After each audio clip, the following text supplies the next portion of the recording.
toutes et à tous, je suis ravie de vous retrouver pour un nouveau numéro de votre magazine Curiosité. Cette semaine, nous partons à la piscine, celle du musée Unterlinden, qui accueille actuellement une exposition de photographie de Charles Frégé. L'artiste y présente en effet sa suite basque, un travail autour de la silhouette qui se décline en plusieurs séries. Ces silhouettes photographiques donnent à voir ce qui fait l'identité basque.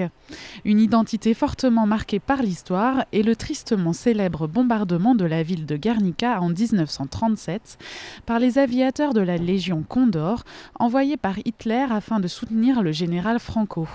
Un traumatisme qui donnera naissance à l'une des œuvres les plus célèbres au monde, la fresque Guernica de Picasso.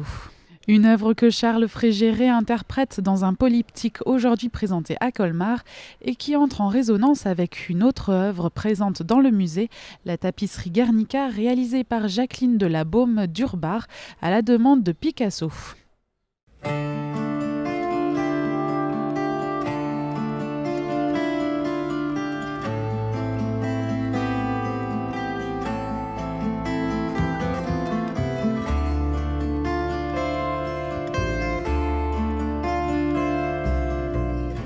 J'ai été invité par le musée Unterlinden pour exposer un projet qui s'intitule La Suite Basque, qui a déjà été présenté au musée régional, en fait au musée basque de Bayonne. Le projet vient ici un peu en résonance avec la tapisserie Guernica, puisque le projet basque en fait a un chapitre autour du Guernica qui a été réalisé dans la ville de Guernica justement.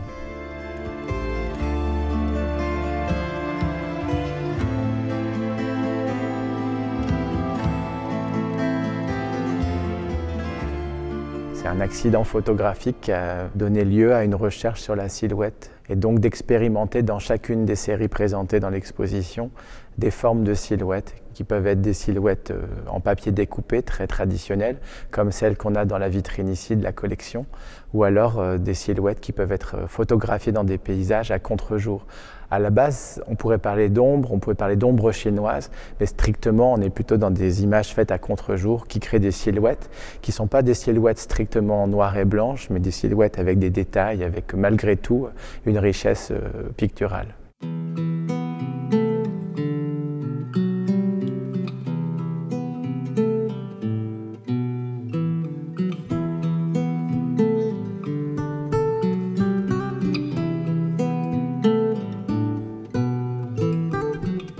Je m'intéresse aux identités en général, je m'intéresse aux communautés. Comment une communauté se fédère, comment des gens appartiennent à un groupe en fait. On peut photographier une équipe de sport, un club de water polo ou des majorettes. On peut photographier une école de sumo au Japon ou des légionnaires dans la Légion étrangère. Et puis on peut aussi rentrer dans la communauté par le biais de l'histoire de la communauté. Le projet basque, je l'ai fait après avoir réalisé un projet en Bretagne sur la culture bretonne, sur les coiffes bretonnes. Et donc continuer sur l'approche régionale. C'était me poser la question de ce qui fait la communauté basque en fait. Et la communauté basque, elle existe beaucoup par son histoire, qui est une histoire plutôt traumatique. Guernica, les Sourguignacs qui ne sont pas présentés ici, mais qui traitent de l'Inquisition dans le Pays basque. En fait, à chaque étape de l'histoire, le Pays basque passe à travers des moments difficiles et qui sont des moments aussi fédérateurs dans la culture basque. Et Guernica, c'est vraiment le symbole de ce lien de souffrance, si j'ose dire.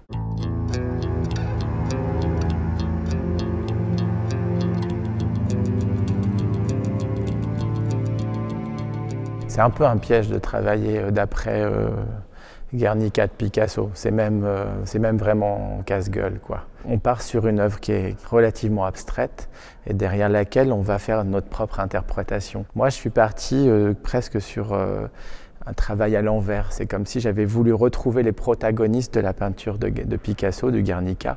Donc j'ai regardé la peinture. Je me suis rendu compte que le taureau sur la peinture de Picasso était blanc, qu'un taureau en espagnol c'est noir. Et je me suis dit, ça veut dire qu'on peut l'imaginer en négatif. Donc j'ai photographié un taureau noir, mais que j'ai ensuite passé en négatif pour obtenir mon taureau blanc. Et toute l'image, toute la réalisation de ce polyptyque s'est faite en négatif grâce à ça.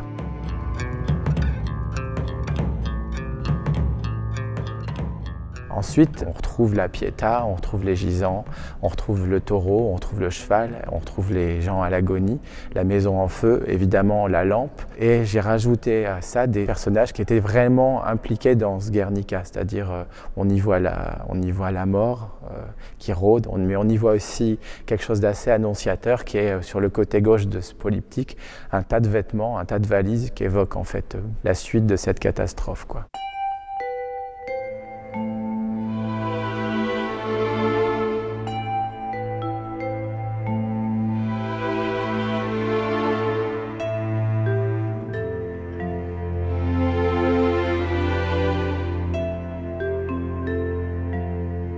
Travailler sur la silhouette, c'est arrivé en parallèle à un travail qui est un travail photographique autour des communautés, autour de la mascarade. Je suis déjà dans des silhouettes en réalité dans mon travail.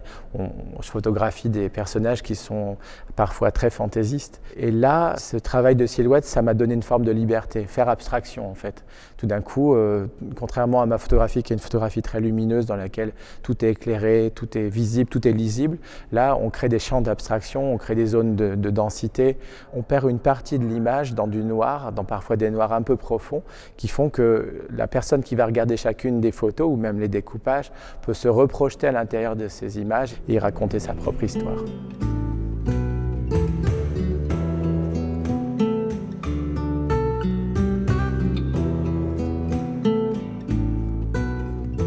Il y a deux séries qui se correspondent, les Ainarak et les Exiliados, qui sont en fait des Espagnols qui sont passés en France. Les Ainarak passaient provisoirement en France pour venir travailler dans le Pays Basque, tandis que les Exiliados, c'était les Espagnols qui ont migré dans le Pays Basque français pour se sauver de la dictature. Et les Ainarak, elles sont photographiées ici avec un groupe de danse folklorique. Les jeunes filles posent avec des tabourets parce qu'on raconte que ces demoiselles, qui étaient des très jeunes filles, passaient la frontière clandestinement pour venir travailler dans les usines de Mauléon. Et on dit qu'elle venait avec un tabouret et un baluchon. Voilà. Donc ça, c'est des on-dit.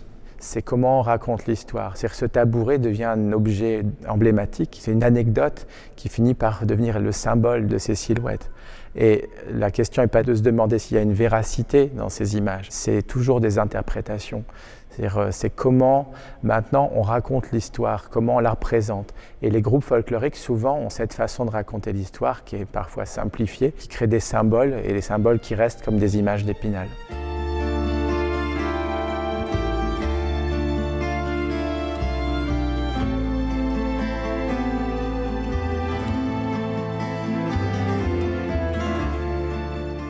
C'est la première fois que j'expose dans une piscine. Ça, c'est superbe, quoi. L'endroit est magnifique. Je le sens, je le sais depuis longtemps, en fait, que je vais travailler bientôt en Alsace. Donc, quand je suis arrivé, là, j'ai commencé tout de suite à aller regarder des livres, des illustrations alsaciennes qui parlent de cette culture d'entre-deux-guerres, des malgré nous. Il y a quelque chose là qui est fédérateur, en fait. Ça m'intéresse, c'est-à-dire je pense que j'ai envie de creuser cette culture alsacienne et venir exposer ici, c'est comme un peu venir voir une première fois dans quoi je peux venir travailler prochainement.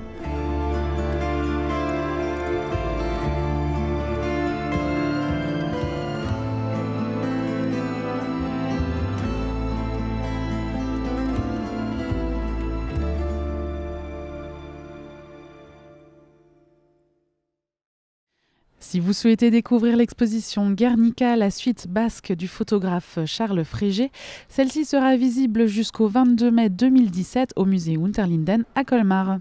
Pour toute information sur les horaires ou les tarifs du musée, je vous invite à consulter son site internet musée-unterlinden.com. C'est ainsi que s'achève votre émission Curiosité, du moins pour aujourd'hui. Je vous donne rendez-vous la semaine prochaine pour découvrir l'exposition de Kyung Boo-Ur à la galerie Audet. En attendant, salut!